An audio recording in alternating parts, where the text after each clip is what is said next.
Bonjour, soyez les bienvenus dans ce podcast que j'aimerais consacrer à l'harmonie et au chaos, un dilemme qui parcourt l'humanité depuis la nuit des temps. Il se traduit souvent à travers la confusion des moyens et des fins, des buts et des valeurs, une confusion présente dans les tensions géopolitiques des grandes puissances qui vont invariablement à l'affrontement, au recours à la force, qui menace d'ailleurs de faire sombrer notre planète dans le chaos.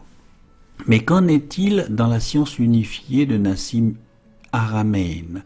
Comment l'univers gère-t-il l'harmonie et le chaos, la négantropie et l'entropie? Et quelles conséquences existentielles pourrions-nous en tirer? J'aimerais vous inviter à écouter d'abord comment Cyprien Guermont-Pré en parle, nous explique le premier équilibre fondamental de l'univers au niveau des protons. Et on a un premier écrantage qu'on appelle dans la solution de la masse holographique le phi carré. C'est-à-dire que pour passer de la densité du vide à la densité d'un black hole, on divise cette densité par le nombre de PSU qui sont à la surface de cette surface d'écrantage. Et ensuite, cette structure de trou noir, j'ai dit black hole, mais de trou noir, pardon, cette structure de trou noir rayonne ensuite son énergie sous forme de masse au repos, qu'on appelle la masse au repos du proton, qui correspond à la masse officielle du proton, qui contribue à la masse des atomes que l'on voit. Et donc ça constitue un deuxième écrantage qui revient dans la théorie de la masse holographique, c'est de diviser une nouvelle fois la densité du trou noir par un nouveau état, un nouveau nombre de PSU à la surface de la deuxième surface.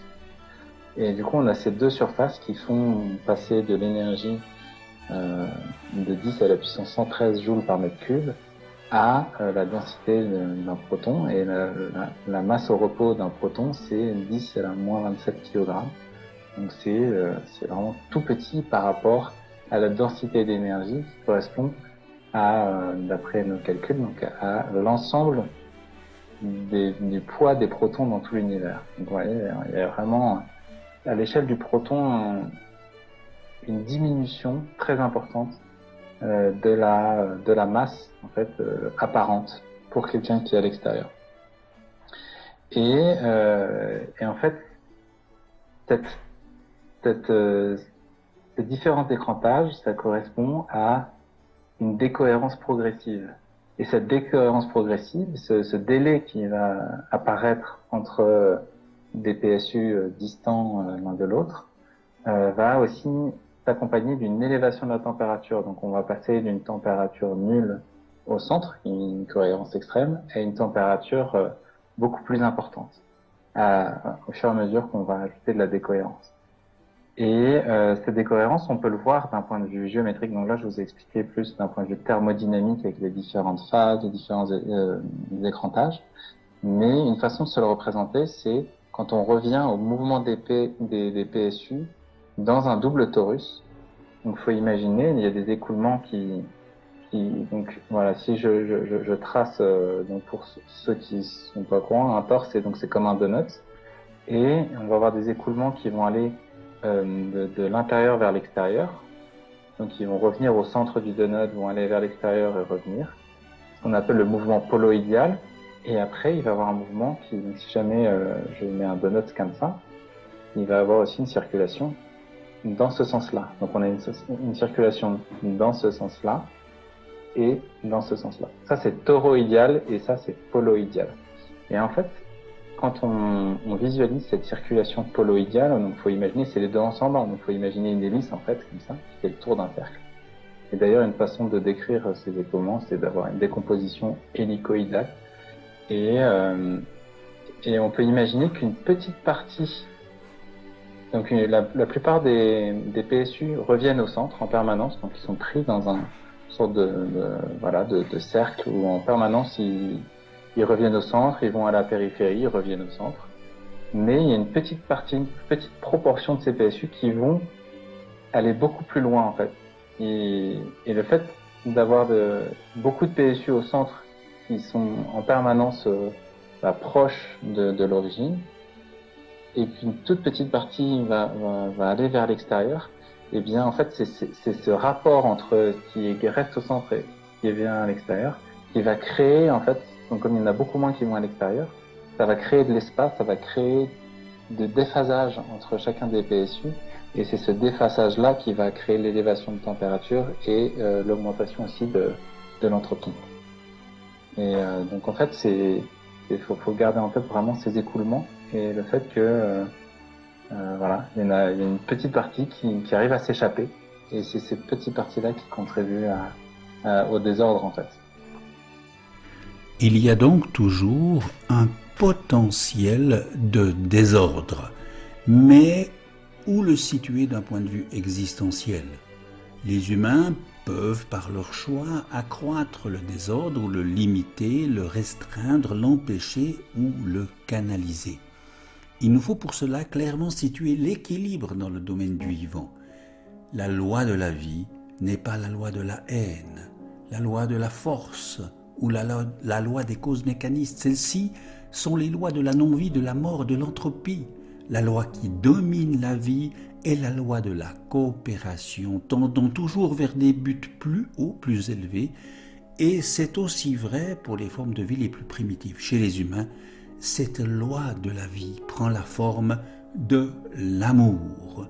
C'est donc le juste équilibre que l'on peut établir en s'appuyant sur les capacités, par exemple, de notre cerveau moral et religieux, à savoir en choisissant le plus souvent possible de préférer concrètement la collaboration, l'entraide, la justice, le refus de souffrir ou de faire souffrir inutilement, l'empathie, la compassion, l'altruisme, mais aussi en nous ouvrant à la communication avec l'invisible à travers nos intuitions, nos prémonitions, nos inspirations, les heureux hasards, les coïncidences ou les synchronicités qui sont les cadeaux que l'univers nous fait.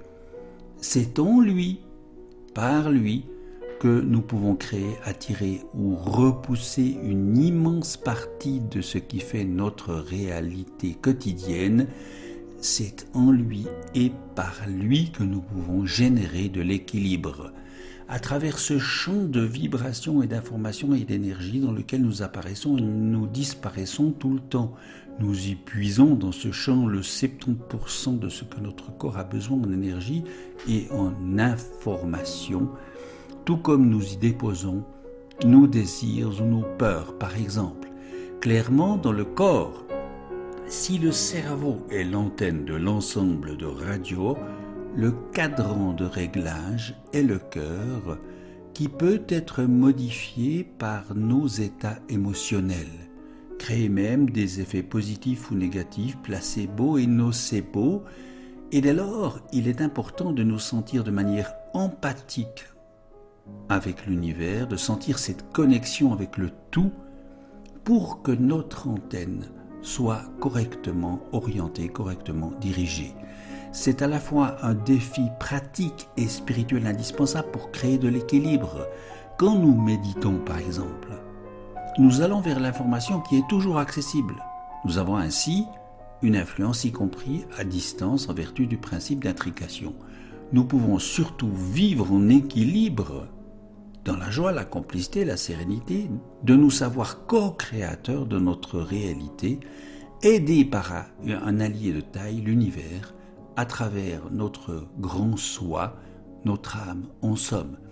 Il faut toutefois lui faire de la place, car elle ne fera rien sans notre consentement.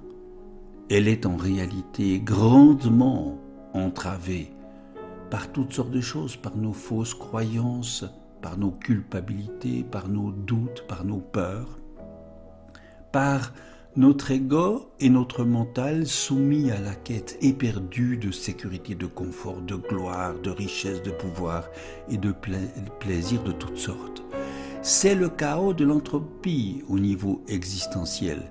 C'est à nous de faire silence pour y remédier, de laisser un espace plus grand et harmonieux à notre âme pour qu'elle puisse exprimer mieux son potentiel paranormal qui peut s'exprimer dans des choses toutes simples, de la joie, de la complicité, un émerveillement, une sérénité, une guérison, mais aussi une sortie de corps, une expérience de mort imminente, une expérience de clairaudience, de vision à distance, de télépathie, de clairsentence, ou encore dans la sensation océanique de fusion avec l'univers.